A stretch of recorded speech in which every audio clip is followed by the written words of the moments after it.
नमस्कार, मी मुकुल अवघाट आणि कॅमेरावर आहेत रिद्देश कदम आणि अलेक चाळके. MAHA-MTBच्या विशेष पॉडकास्टमध्ये आपल्या सगळ्यांचं मनःपूर्वक स्वागत. असं म्हणतात की भाषेचा जन्म होण्याआधी माणूस चित्रांच्या माध्यमातून एकमेकांशी संवाद साधायचा. काहीशा खाणाखुणा असतील किंवा वेगवेगळी चित्र असतील, या माध्यमातून माणसाने संवादाचं तंत्र आत्मसात केलं. याच्या पुढच्या काळामध्ये ज्या वेळेला माणसाच्या जीवनामध्ये रंगांची अभिव्यक्ती आली, त्यावेळेला वेगवेगळ्या माध्यमातनं रंग आणि चित्र यांच्या संगमातून चित्रविश्व तयार झालं. पुढे आधुनिक काळामध्ये आपण बघायला गेलं तर ही जी वेगवेगळी चित्र आहेत, त्याच्यातनं आपल्याला माणसाचा एक वेगळा इतिहास उलगडला. त्याच्यानंतर आधुनिक काळामध्ये कॅमेरा या उपकरणाचा शोध लागला आणि माणसाची जी एक चित्रांची अभिव्यक्ती आहे, ती कायमस्वरूपी बदलली.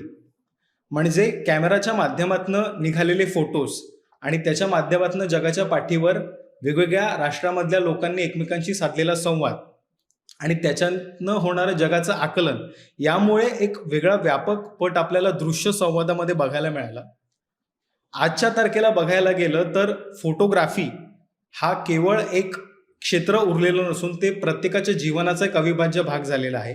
1990च्या दशकानंतर जागतिकीकरणाचं ज्या वेळेला वारं भारतासारख्या देशामध्ये आलं आणि त्याच्या अनुषंगाने पुढे फोटोग्राफी, फोटो जर्नलिझम असं एक वेगळं क्षेत्र उदयाला आलं आणि त्याच्या माध्यमातनं समाज माध्यमांमध्ये एक वेगळा विषय प्रचलित झाला, जो आज आपल्या जीवनामध्ये ज्याचा एक खूप मोठा प्रभाव आहे. आता एक व्यापक क्षेत्र आपल्याला यामध्ये बघायला मिळतंय.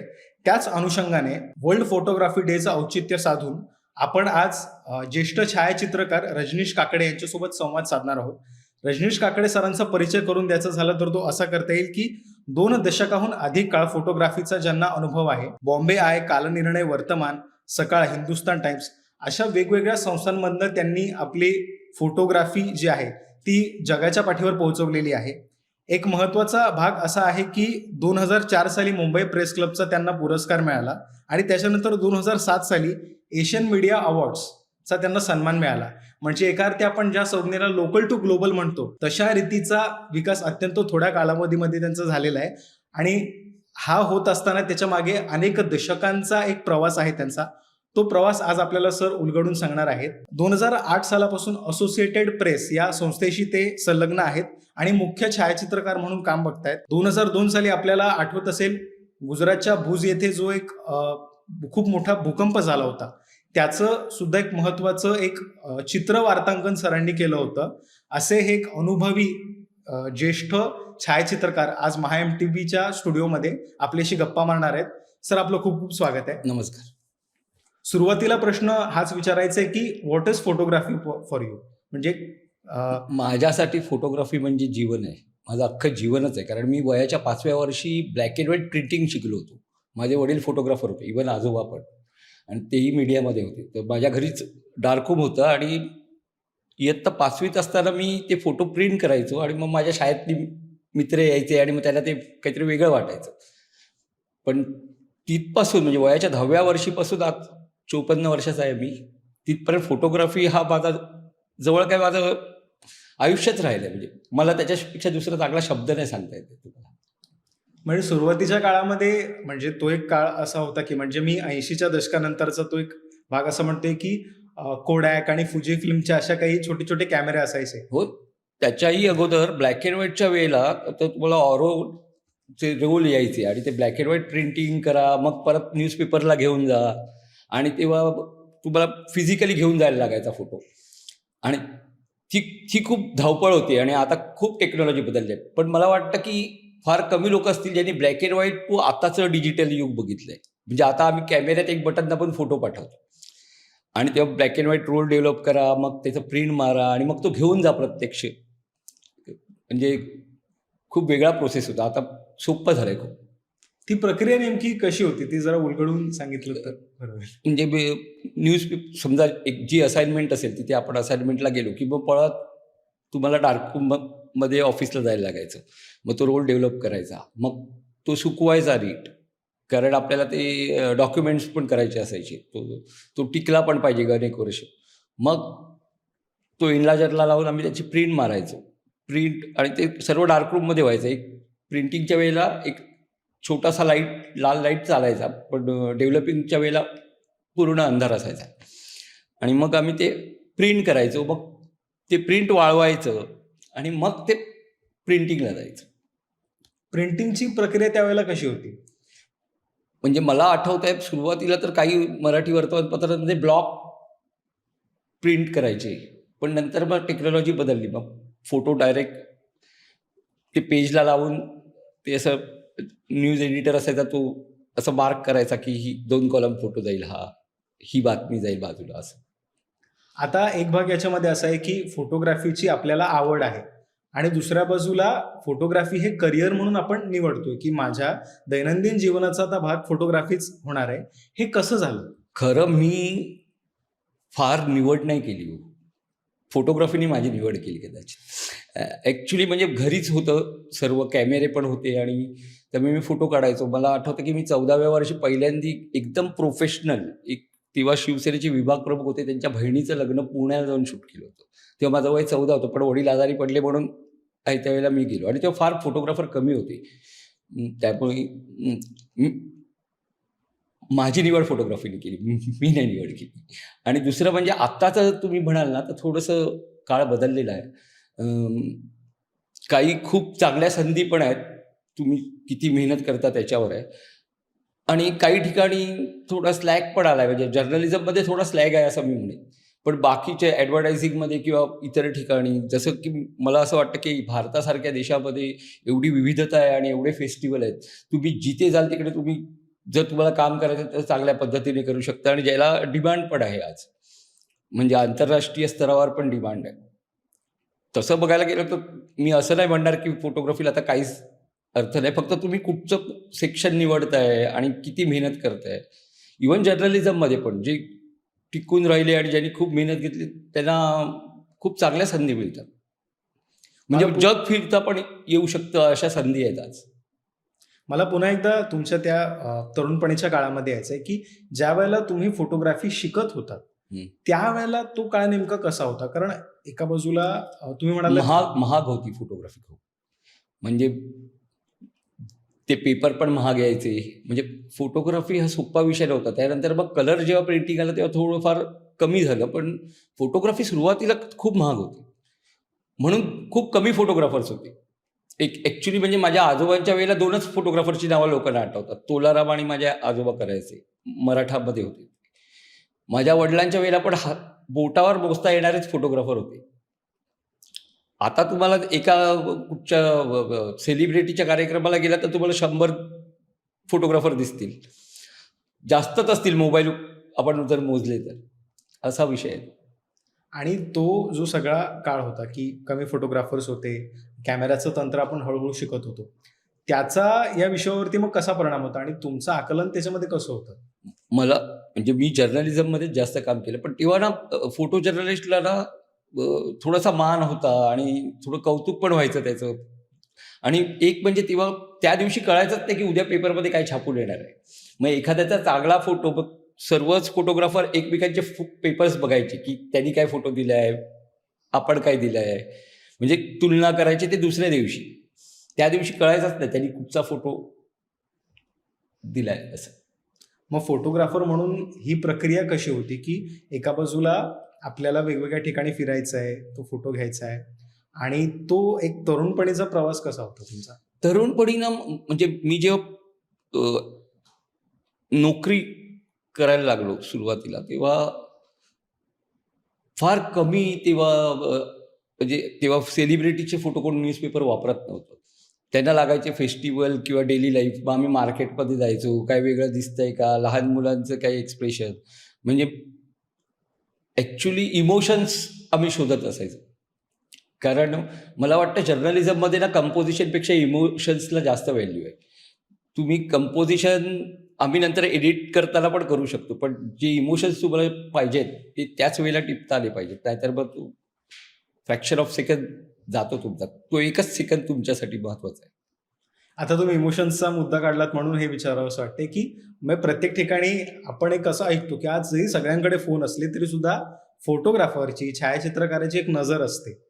ती नजर नेमकं ते काय आहे? मला असं वाटतं की आपण एखादी म्हणजे हा माणूस इकडनं तिकडे चालत चाललाय, तर आपल्याला मला असं जाणवतं कधी कधी की हा आता इथे येऊन थांबणार आहे. आपण थोडं अगोदर गेसिंग करतो. फोटोग्राफरला थोडं अगोदर गेसिंग करावं लागतं ॲक्च्युअली, तर तो तो क्षण टिपू शकतो. तुम्हाला थोडं अगोदरच विचार करायला लागतो.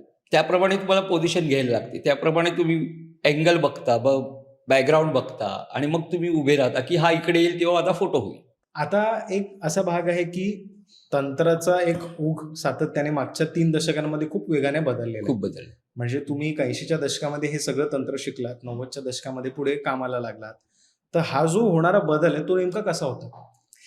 मी पॉझिटिव्हली बघतो या सर्व गोष्टीकडे. कारण जसा कॅमेरा तुमचा अपडेट होत जातो ना, तुमची विचार करण्याची पद्धत पण अजून जास्त चांगली व्हायला लागते. मग तुम्ही ते इझीवर राहत नाही. मग ह्याच्यात अजून आपण काय करू शकतो? मग आता आपल्याकडे चांगला कॅमेरा आहे, तर आपण अजून काय चांगलं शोधू शकतो? हा जो विचार आहे ना, हा सतत तुम्ही स्वतःला डेव्हलप करायला मला तरी शिकवलं आणि मला वाटतं, की मी पॉझिटिव्हलीच बघतो या सर्व बदलांकडे. जेवढं सोपं होतं ना, तेवढं तुम्हाला डिफिकल्ट पोझिशनला जाऊन विचार करायला लावतं आणि मग चांगला फोटो निर्माण होतो. तुम्ही जर सोपं झालं म्हणून एक फोटो काढून गप्प बसलात तर होणार नाही. पण तुमच्या हातात कॅमेरा चांगला आला तर तुम्ही 4 बाजूनी फिरून बघितलं पाहिजे. तीच गोष्ट कशी तुम्हाला वाटते. 4 प्रकारे करून बघितलं पाहिजे. म्हणजे कॅमेऱ्याचे टेक्निक आहेत. बरेच जण वापरतात. पण कुठे कुठचं टेक्निक वापरायला पाहिजे, स्लो शटर कुठे काढायला पाहिजे. हाय शटरवर तुम्ही नॉर्मली स्पोर्ट्स करताना तुम्हाला शटर स्पीड हाय ठेवायला लागतो. या सर्व गोष्टी आहेत आणि जेवढं डेव्हलप होतं ना तेवढं फायद्याचं आहे असं मला वाटतं. क्वालिटी चांगली झाली. आता मोठ्या प्रिंट्स येऊ शकतात. म्हणजे खूप फरक आहे. तेव्हा आम्हाला मोठी प्रिंट ब्लॅक अँड व्हाईट काढायची तर एंडला जरासा भिंतीला लावून भिंतीवर पेपर लावायला लागायचा आणि मग तो 2 जणांनी असा पेपर डेव्हलप केला की ती प्रिंट यायचं. म्हणजे खूप लेंदी प्रोसेस होतं आणि ते आता खूप सोपं झालं.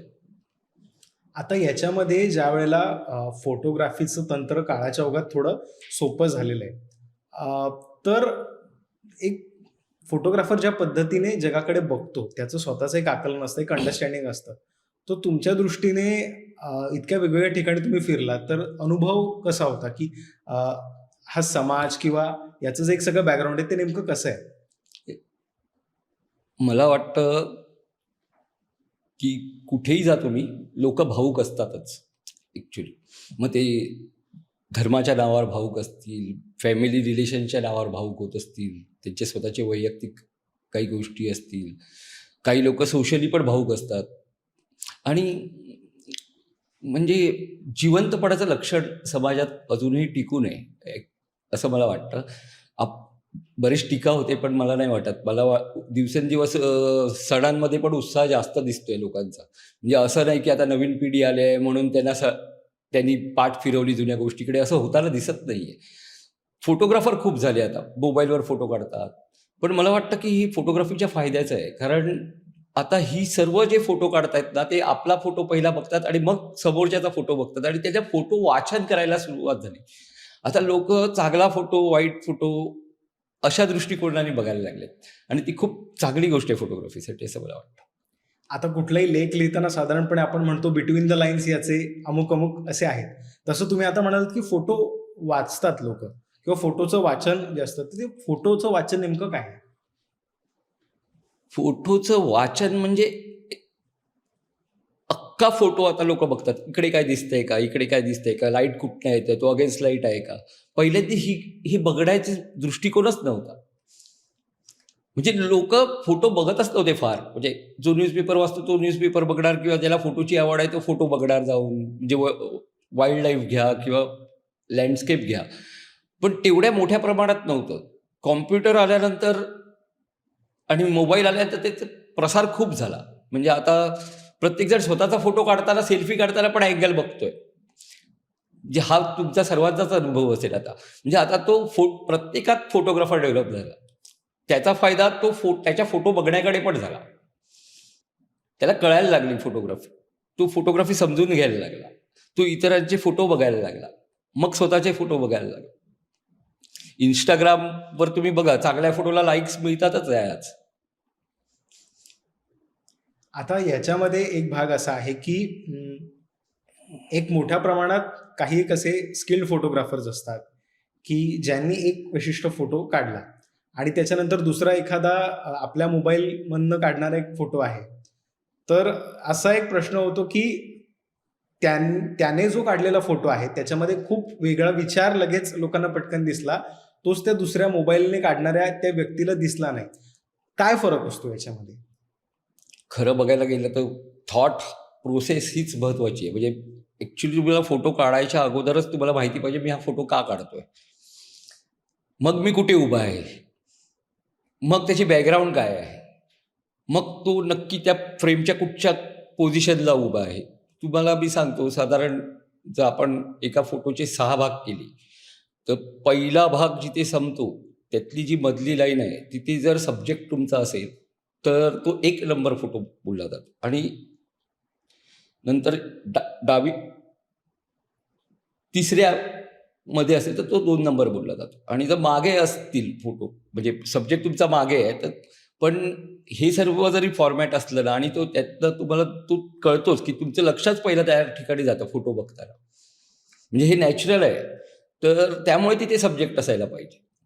पण आत्ता एवढे चेंजेस आहेत ना, की ह्या गोष्टी काहीच मायने राहिलेले नाही आहेत. तुम्ही काय विचार वेगळा कराल तर ते पण लोकांना आवडतं खूप. म्हणजे मला पण आवडतात खूप फोटो. मी फक्त या पॅरामीटरमध्ये बघतच नाही आता फोटोग्राफी. तुमच्यासाठी मी तुमच्या दृष्टिकोनातून एखादा चांगला फोटो किंवा एक मला हे खूप आवडलं, अशा अनुषंगाने चांगला फोटो कुठला आहे? आणि दुसरं म्हणजे चांगले फोटोग्राफर्स की जे तुमचे एक आयडॉल आहे, इन्स्पिरेशन आहे, ते कुठले? मला माझे बरेच फोटो आवडतात. पण तुम्हाला सांगतो मी एक पावसात फोटो काढला होता. मी गेलो होतो दुसऱ्याच गोष्टीसाठी आणि मी तिथे वाट बघत होतो त्या माणसाची गाडीत बसून. आणि त्या गाडीच्या काचेवर पाणी पडलं होतं आणि मागनं एक सप्तरंगी छत्री घेऊन माणूस जात होता. तुम्ही जर तो फोटो बघाल ना, तर ते पेंटिंग वाटतं. तो फोटो वाटतच नाही. म्हणजे तो ना असा मोठा केला तर कोण बोलेल हे चित्रच काढलंय. पण तो माझा एक फेव्हरेट फोटो आहे. पण मला बऱ्याच गोष्टी मला गणपती इमर्शनचे फोटो काढायला खूप आवडायचे. त्याच्यात त्या लोकांचे भाव जे असतात ना आणि त्यांची जी श्रद्धा आणि जे काही आपल्याकडे आहे, ते एक वेगळंच आहे. आणि इतके वर्ष झालं तरी मी तेच करतोय अजूनही. मला आवडतं ते. आता तुम्ही उल्लेख केला म्हणून की इतक्या सगळ्या वर्षांचा हा प्रवास आहे. तर ॲज अ फोटोग्राफर म्हणजे प्रत्येकाची एक विशिष्ट दिनचर्या ठरलेली असते हं. आणि फोटोग्राफर तर त्याला आत्ता एक असाइनमेंट आली तर एका ठिकाणी जायचंय, नंतर लगेच दुसऱ्या ठिकाणी जायचंय. तसं तुमचं एक प्रोसेस, एक शेड्यूल नेमकी कशी असते? आता न्यूजपेपरमध्ये असल्यामुळे सकाळी पहिल्यांदा आम्ही एकमेकांना फोन करतो, जे आपले मित्र आहेत, की काय चाललंय बाबा, काय होतंय आज, काय? पण आता मी इंटरनॅशनल एजन्सीला काम करतो, तेवढं मला रुटीनमधलं लागत नाही फार. पण नाहीतर मग माझी एक सवय होती, मी ना हळू बाईक चालवायचो. रस्त्यात काय दिसतंय का आपल्याला? जायचं तर आहेच तिकडे, आपल्याला पोहोचणार आहोत अर्ध्या तासाने. मग रस्त्यात वाटेत शोधतच जायचो मी. कुठे काय दिसलं की मग थांबायचं, 2 मिनिटं फोटो काढायचे, मग पुढे जायचं. नाहीतर तुम्हाला जे काम आहे ते करायचंच आहे. त्याच्या व्यतिरिक्त तुम्ही जेव्हा स्वतः शोधता ना, तेव्हाच खरंच चांगले फोटो मिळतात. म्हणजे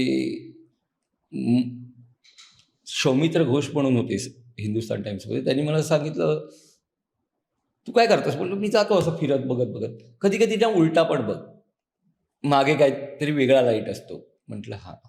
पण तुम्ही मला आयडॉल विचारलं म्हणजे तर खरं वडिलांकडनं मी शिकलो पहिला. मग माझा मोठा भाऊ इंडियन एक्सप्रेसमध्ये होता. मी त्याच्याकडनं शिकलो.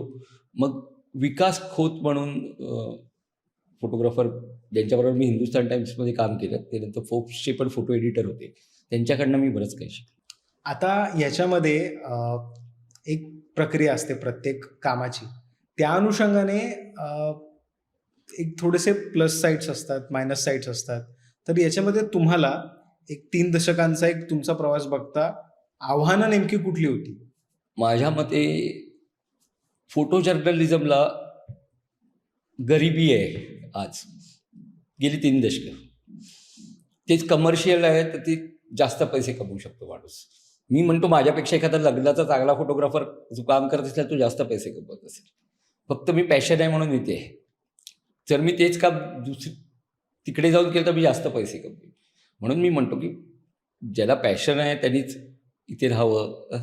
आत्ता मला चांगला पगार आहे, पण मी सांगतो तुम्हाला बरीच दशकं घालवायला लागतात. म्हणजे जवळपास 15-20 वर्ष मी म्हणजे मला माहीत नाही की त्या पगारात मी का काम केलं आत्ता विचार केला तर. पण मी कमर्शियल विचार करत नव्हतो ते. पण खूप कमी पगार होता आपल्याकडे. मग याचं एक मला आता असं विचारायचं आहे, की प्रामुख्याने तुम्ही एका जागतिक स्तरावरच्या संस्थेत काम करताय म्हणून भारतामध्ये आज फोटो जर्नलिझम तुम्ही असं म्हणालात, की it is not a well good field. तसं बाकीच्या ठिकाणी कशी परिस्थिती नाही, आहे, काय? आता मी एकदमच नकारार्थी नाही म्हणत आहे. माझं म्हणणं असं आहे की 10 ते 20% लोकांना चांगला पगार मिळतो. हं. पण बाकीच्या 80% लोकांचं काय? त्यांना पगार नाही मिळत आहे ना तेवढा. कारण तू बघण्याचा दृष्टिकोनच नाही आहे आपल्याकडे. 80% लोकं त्या रेषेच्या खालीच आहेत. 20% लोकच वर आहेत. म्हणून म्हणजे आता मला बघून जर कोण येणार असेल तर मी सांगेन पहिला पैशाचा विचार कर बाबा. तुला किती कमवायचं आहे? तुझं चालणार आहे का घर? उद्या फॅमिली झाली तर तू सांभाळू शकतोस का? तर ये. किंवा वेडा असशील ते. आता फोटो जर्नलिझमचा विषय निघाला आहे म्हणून, की समाजासाठी कुठल्याही समाजासाठी फोटो जर्नलिझम किंवा त्याचा एक प्रत्येक घटकाचा एक म्हणजे एखादा पत्रकार असेल किंवा एखादा व्यावसायिक असेल, त्याचा एक विशिष्ट रोल असतो सोसायटीमध्ये. त्या अनुषंगाने फोटो जर्नलिस्टचा नेमकं काय रोल आहे? फोटो जर्नलिस्टचा रोल आहे म्हणजे खरं म्हणजे डॉक्युमेंटेशन. हं. तुम्ही इतिहासाचं डॉक्युमेंटेशन करताय. म्हणजे जो कोण जर्नलिस्ट काम करतोय तो कुठच्याही वर्तमानपत्रासाठी असो किंवा कुठच्या एजन्सीसाठी असो, त्यांनी काढलेला तो फोटो हा हे सत्य आहे. ओके. त्याचा डॉक्युमेंट म्हणजे त्याचा खरा रोल डॉक्युमेंटेशन आहे. तो किती चांगल्या पद्धतीने डॉक्युमेंट करतो हा भाग वेगळा. त्याचं काम आहे. म्हणजे आता मी तुम्हाला सांगतो, मी गुजरात भूकंपाच्या वेळेला गेलो होतो. 3 दिवस मी फक्त एवढूसा चहा प्यायचो. एवढूसा मी लिटरली दाखवतो. मी काही खाल्लं नव्हतं. कारण ट्रॅव्हल करत होतो. मला माहीत नाही मला टॉयलेटला जायचं आहे कुठे, काय होणार आहे माझं. 3 दिवसांनी मी मुंबईत आल्यावर पहिल्यांदा मी खाल्लं. बापरे! पण एवढी वर्स्ट सिच्युएशन होती ना, की कदाचित मला त्याची आठवण पण नाही आली. म्हणजे जेव्हा आम्ही अहमदाबादवरनं भुजकडे निघालो, म्हणजे अहमदाबादच्या पुढे ट्रेनचा जिथे लास्ट स्टॉप होता, नंतर ते रोड तुटले होते पण ट्रेन बंद होती. तिकडनं आम्ही गाडी घेऊन गेलो भुज. रात्री पोचलो आम्ही जवळपास दिवसभर आणि सर्वकडे म्हणजे त्या रस्त्याला दोन्ही बाजूला गावं पडलेली, बंगले पडलेले आणि असं. आणि रात्री बघ अशा वेळेला ना कुत्री वेगळेच ओरडतात. त्यांच्या त्या ओरडण्याचा आवाज आणि मग आम्ही तसेच प्रवास करत होतो. कारण आम्हाला सकाळ जाऊन शूट करायचं असायचं. थोडं आम्ही बघायचो की सकाळ पोचलो की आपण फोटो काढू. जो मला जे पारितोषिक मिळालं तुम्ही म्हणालात, तर ती बाई 3 दिवसानंतर त्यांना नेव्हीच्या आर्मीच्या लोकांनी ढिगाऱ्याखालनं बाहेर काढलं आणि ती प्रेग्नंट होती आणि तिकडे तिला बाळ झालं त्या आर्मीच्या कॅम्पमध्ये आणि त्या बाळाबरोबरचा तिचा फोटो आहे. पण 3 दिवसात म्हणजे मला त्या फोटोत तिची जी डेप्थ होती ना, तिला जन्म द्यायचाच होता म्हणून ती कशी कुठच्या ईर्षेने ती आत राहिली ना. आणि काय झालं त्या फोटोत ना, बरोबर जो लाईट आहे ना तो तिच्या हृदयाकडे आहे. फोटोत एक लाईट आहे जो झाडांच्या ह्याच्यात आला, तो तिच्या हृदयाकडे आहे आणि तिचा हात पण तिकडेच आहे. तर तुम्ही म्हणजे हा फोटो वाचनाचा भाग झाला. पण डॉक्युमेंटेशन हे आहे की ती 3 दिवस ती जगली ढिगाऱ्याखाली आणि तिने तिच्या बाळाला जन्म दिला. तिचं कौतुक आहे. म्हणजे इतक्या वेगवेगळ्या आव्हानांमधून एका फोटोग्राफरला जावं लागतं ते त्या काळाचं डॉक्युमेंटेशन करण्यासाठी. आता मला इथेच एक असा दुसरा एक पर्स्पेक्टिव्ह समोर मांडायचा आहे, की तुम्ही म्हणालात की फोटो जर्नलिझमचं काम आहे त्या काळाचं डॉक्युमेंटेशन करणं. पण दुसऱ्या बाजूला ज्यावेळेला अशा काही घटना घडतात आणि त्यावेळेला तिकडे फोटो जर्नलिस्ट जातात, त्यावेळेला त्यांचं फोटो काढणं हे कुठेतरी असंवेदनशील कृती म्हणून हो ना, बघितलं जातं. लोक असं म्हणतात की म्हणजे आपण पोस्टमॉर्टम करतो ना तशी ह्यांची अवस्था आहे, असं पण कधी कधी लोक म्हणतात. पण मला वाटतं खूप फरक आहे. म्हणजे फोटोग्राफर हा चांगला फोटोग्राफर कधी असेल जर तो संवेदनशील असेल. तर जर माझं मन मेलंय आणि मला सांगितलंय म्हणून मी तिकडे जाऊन ती वाईट गोष्ट करतोय ना, आता आता आता मी तुम्हाला सांगतो एक जर्नलिझमचं पर्स्पेक्टिव्ह पण बदललंय. फार डेड बॉडीज कोण छापत नाही. आता ना इमोशन्स, मी मगाचपासून तुम्हाला सांगतो, इमोशन्स हे इम्पॉर्टंट आहे त्या. आणि जर तुम्हाला इमोशन्स जर शूट करायचे तर तुम्ही स्वतः संवेदनशील असायला पाहिजे. लोक काय म्हणतात हा वेगळा विषय. कधीतरी आपल्यावर पण दगड येतात. आता तो भाग आहे आपल्या कामाचा. प्रत्येकाला आपण समजून नाही सांगू शकत की अरे बाबा मी संवेदनशील आहे, मला काढू दे, असं नाही होत. कधी कधी लोक तुम्हाला त्याच नजरेने बघतात.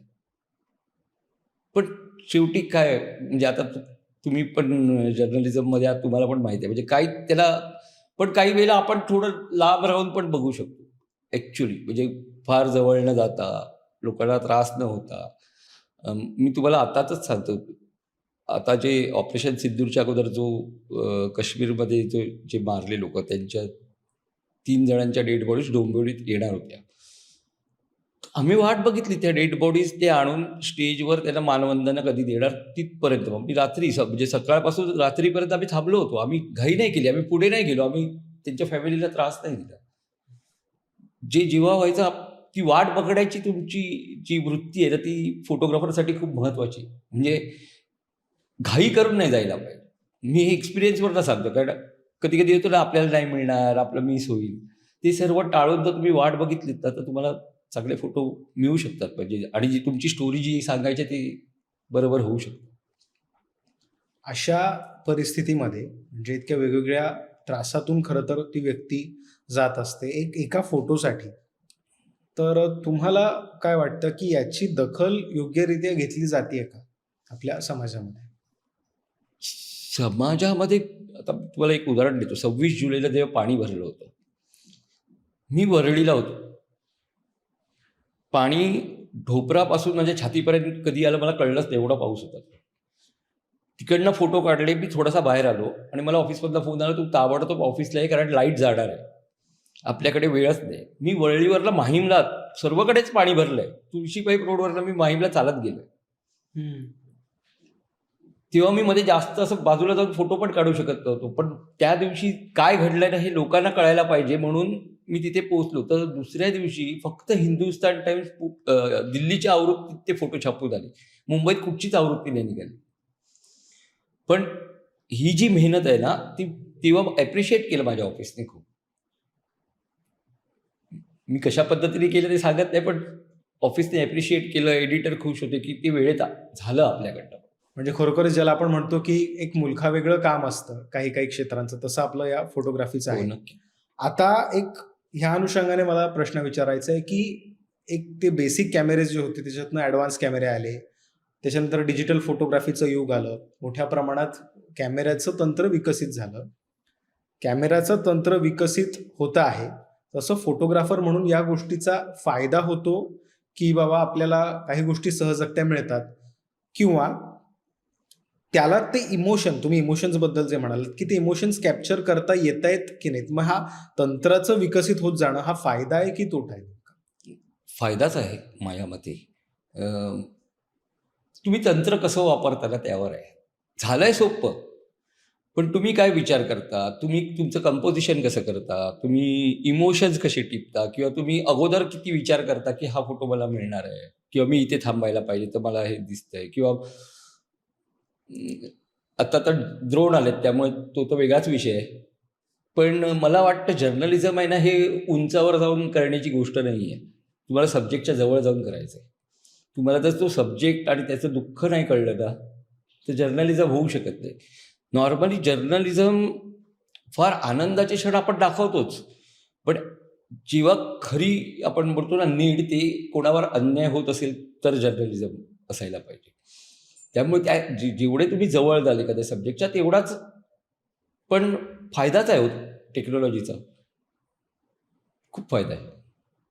आता त्याच अनुषंगाने पुढे आपण ज्यावेळेला बघतोय की कृत्रिम बुद्धिमत्ता, आर्टिफिशियल इंटेलिजन्सचं वेगवेगळ्या क्षेत्रांमध्ये वावर आणि प्रसार वाढतोय. कॅमेराचं क्षेत्र आणि त्या अनुषंगाने फोटो जर्नलिझम याला अपवाद नाहीये.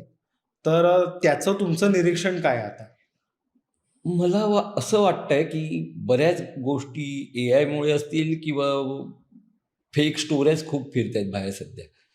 आणि त्यामुळे ना मला नाही वाटत जर्नलिझमला काही प्रॉब्लेम असेल, इवन फोटोग्राफीला पण. कारण तुम्ही आता बघा, जुनं पेंटिंग आहे, त्याची व्हॅल्यू कमी नाही ना झाली. हम्म. तसंच ओरिजिनल फोटोची व्हॅल्यू कधीच कमी नाही होणार. लोकांना नंतर ह्याचा पण कंटाळा येणार आहे. काही दिवस लोक बोलतील हे थोडं सोपं झालं, पण मग नंतर शोधतील ओरिजिनल कुठे आहे. तेव्हा त्या ओरिजिनलची किंमत खूप वाढलेली असेल. काळ बदलतो, पण मला नाही वाटत चांगल्या फोटोची किंमत कधी कमी होईल. आता तंत्राचाच एक विचार करायचा झाला तर म्हणजे मी मध्यंतरी फेसबुकवरती अशी एक पोस्ट वाचली होती की उदाहरणार्थ सप्लिमेंट्स खाऊन किंवा तशा पद्धतीने बॉडी जर बनवली गेली तर त्याला कुठल्या चॅम्पियनशिपमध्ये किंवा असं काही उतरवत नाही. पण आपल्याकडे फोटोग्राफर जे आहेत ते वेगवेगळ्या तंत्राचा वापर करतात. फोटोशॉप असेल, इनडिझाईन असेल, आपलं चित्र आणखीन स्पष्ट आणि चांगलं बनवण्यासाठी. तर मग याच्यावरती तुमचं मत काय आहे? आम्ही वापरत नाही जास्त. म्हणजे 17 वर्ष तरी मी त्याच्या पण अगोदर हिंदुस्तान टाइम्समध्ये आम्ही फोटोशॉप जास्त करायचो नाही. कारण ती ऑथेंटिसिटी जाते त्याची. आपण ज्या जर्नलिझममध्ये आहोत ना, ते जसं दिसतंय तसं दाखवायला शिकलं पाहिजे. तिथे काय होतं नक्की? थोडंफार ठीक आहे, तुम्ही करेक्शन करता की ब्राईटनेस थोडा किंवा तेवढंच आम्हाला अलाउड होतं. आता तर आम्ही फोटोशॉप पण नाही वापरत. कॅप्चर वन म्हणून वापरतो, ज्याच्यात काहीच नाही आहे. फक्त तुम्ही ब्राईटनेस आणि डीप किंवा लाईट असं कंट्रोल करू शकता. फार जास्त आम्ही फोटोशॉप वापरतो. आता आपल्याला मोठ्या प्रमाणावरती तुम्ही जे डॉक्युमेंटेशनचा विचार मांडलात की त्या त्या काळाचं एक कुठेतरी दस्तऐवज लोकांच्या समोर निर्माण होतोय. भारतामध्ये सुद्धा वेगवेगळ्या प्रकारचे कॉफी टेबल बुक्स असतील किंवा हो. अशा दृष्टीने एक विषय घेऊन आर्काइव्स केला जातो. तसं आपल्याकडे एक समाजाचं एक चित्र जर का आपल्याला उदाहरणार्थ तुम्ही 3 दशक संपूर्ण बघितलेले आहेत. ते करण्यासाठीचे काही प्रयत्न होत आहेत का? आपल्याकडे समाजात खूप विविधता आहे.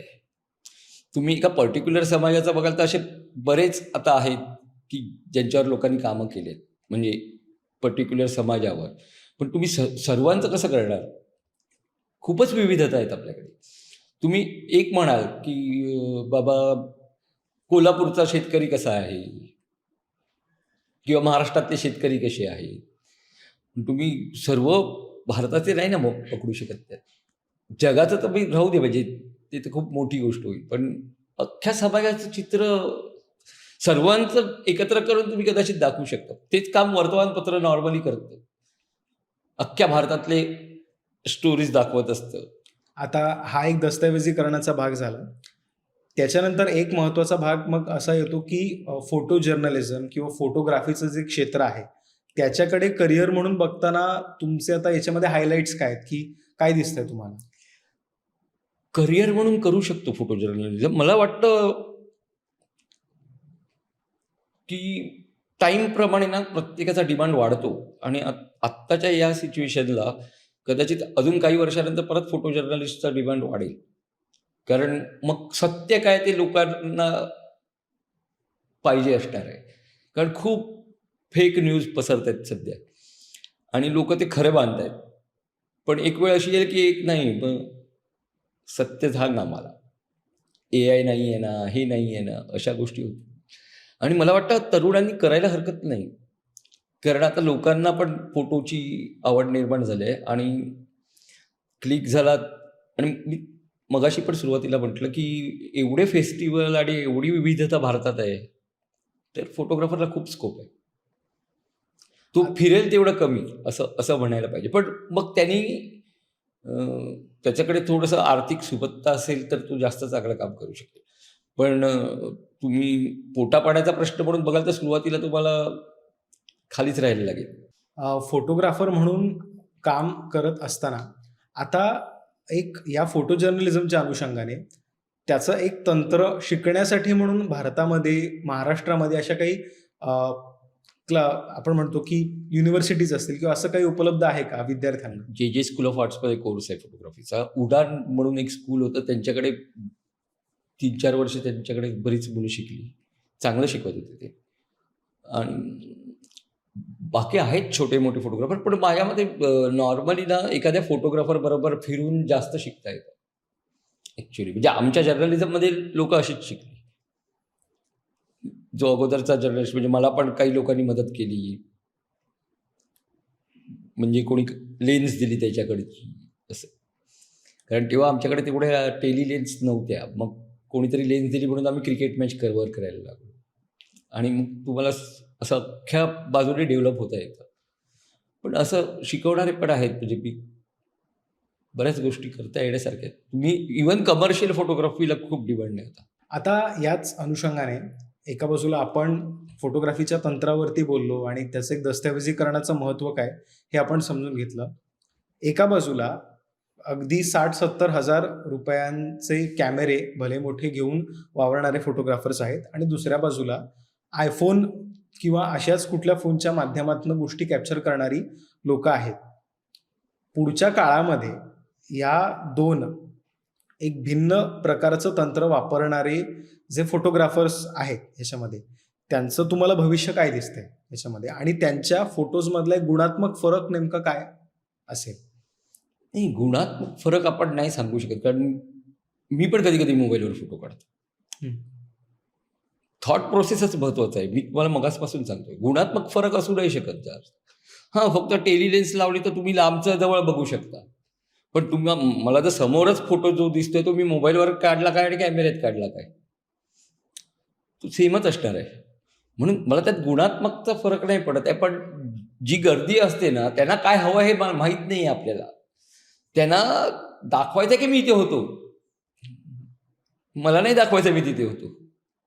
मला दाखवायचं तिथे काय झालं. हा फरक आहे. इमोशन्स आणि त्याच्या मागचा विचार महत्त्वाचा आहे. हे थोडंसं कॉन्क्लूड करताना आपण या विचारांपर्यंत पोहोचतो. आता शेवटचा प्रश्न असा विचारायचा आहे की एक फोटोग्राफरकडून आपण म्हणजे एका फोटोग्राफरची समाजाकडनं नेमकी काय अपेक्षा आहे किंवा कशा पद्धतीने बघता तुम्ही? खरंच सांगतो मी कधी फोटोग्राफरकडून माझी समाजाकडनं काय अपेक्षा आहे हा विचारच नाही केलाय. ॲक्च्युली माझी जगण्याची पद्धतच वेगळी आहे. मला वाटतं जे मी करतोय ते काम करत राहावं, निष्ठेने करावं आणि जे मिळेल ते आपल्याला आय एम हॅप्पी. आणि आज मी अशा ठिकाणी आहे की मी आय एम हॅप्पी. मला फार खूप काही नको आहे, पण ही माझी विचार करण्याची पद्धत आहे. पण मला वाटतं ही फोटोग्राफर प्रत्येकजण वेगवेगळ्या विचाराचा असतो, त्यामुळे त्याची काय अपेक्षा असेल हे मी नाही भाष्य करू शकत. मी माझ्याबद्दल बोलू शकतो की मला नाही काही अपेक्षा फार. आता इमोशन्स कॅप्चर करण्याचं तुम्ही जे एक म्हणाला, तर एक जाता जाता फक्त ते करण्यासाठी म्हणून एक जो आपल्यातला फोटोग्राफर आहे त्याने कुठून सुरुवात करायची, त्याने कशा पद्धतीने कामाला सुरुवात करायची त्याच्या? इमोशन्स आहेत ना, हे डेव्हलप करण्यासाठी पहिला तुमच्या घरातला सुरुवात व्हायला पाहिजे. तुमचे स्वतःच्या फॅमिलीबद्दलचे इमोशन्स काय आहेत, शेजाऱ्यांबद्दलचे इमोशन्स काय आहेत, आजूबाजूला दररोज जाणारे लोक काय विचार करतात. कधी कधी सब्जेक्ट टाकल्या बाजूला असतो पण आपण कधी बघत नाही म्हणून कळत नाही. तुम्हाला एकदम बारकाईने समाजाकडे बघायला पाहिजे. जेव्हा तुम्ही एकदम बारकाईने विचार कराल की नक्की काय घडतंय, तेव्हाच तुम्हाला कळेल की मग ह्याचा काय, हा का असा आहे, तो का तसा आहे. प्रत्येकाचं असं वेगवेगळ्या गोष्टी असतात, पण ते बारकाईने बघितलं पाहिजे. तुमची बघण्याची दृष्टीच तशी असली पाहिजे. जर तुम्ही त्याच्या एखाद्या स्टोरीबद्दल किंवा त्याच्या वेदनेबद्दल किंवा त्याच्या आनंदाबद्दल तुम्ही पोचू शकलात तिथे, तरच तुम्ही ते फोटो काढू शकाल. अगदीच. म्हणजे माणसाची वेदना, माणसाचं सुख हे सगळं आपल्याला कॅमेराच्या लेन्समधनं टिपता येतं, पण त्यासाठी तेवढी ती एक संवेदनशीलता अंगी बाणवावी लागते. हा एक मला असं वाटतं की खूप मोठा टेक अवे आहे आजच्या आपल्या पॉडकास्टचा. सर, आज आपण वर्ल्ड फोटोग्राफी डेच्या अनुषंगाने या पॉडकास्टसाठी आलात, इतक्या वेगवेगळ्या पद्धतीने आम्हाला मार्गदर्शन केलं, त्याबद्दल आपले खूप खूप आभार. धन्यवाद. समाजामध्ये वावरताना आपल्याला अशाच काही वेगवेगळ्या क्षेत्रातल्या माणसं दिसत असतात. त्याच्यातला एक अत्यंत महत्त्वाचा घटक जो कुठेतरी एका कोपऱ्यावरती हाताच्या अंतरावर असतो, तो म्हणजे फोटोग्राफर. फेसबुकवरती, इंस्टाग्रामवरती आणि वेगवेगळ्या समाज माध्यमांवर त्याचे फोटोज आपल्याला दिसतात. किंबहुना आजच्या युवकांमध्ये सुद्धा अशा पद्धतीचं फोटोग्राफर होण्याचा एक विचार आहे, त्या पद्धतीचं पॅशन सुद्धा आहे. परंतु ते पूर्ण करण्यासाठी नेमक्या कुठल्या क्षमता आपण आत्मसात केल्या पाहिजेत, त्याला लागणारी संवेदनशीलतेचा विकास कसा होईल, याचं एक अत्यंत उत्तम असं मार्गदर्शन आज आपल्याला वर्ल्ड फोटोग्राफी डेच्या अनुषंगाने मिळालं. तर हा पॉडकास्ट तुम्हाला कसा वाटला हे आम्हाला कमेंट बॉक्समध्ये नक्की सांगा आणि अशाच वेगवेगळ्या पॉडकास्टसाठी MahaMTVच्या यूट्यूब चॅनलला सबस्क्राईब करायला विसरू नका. धन्यवाद.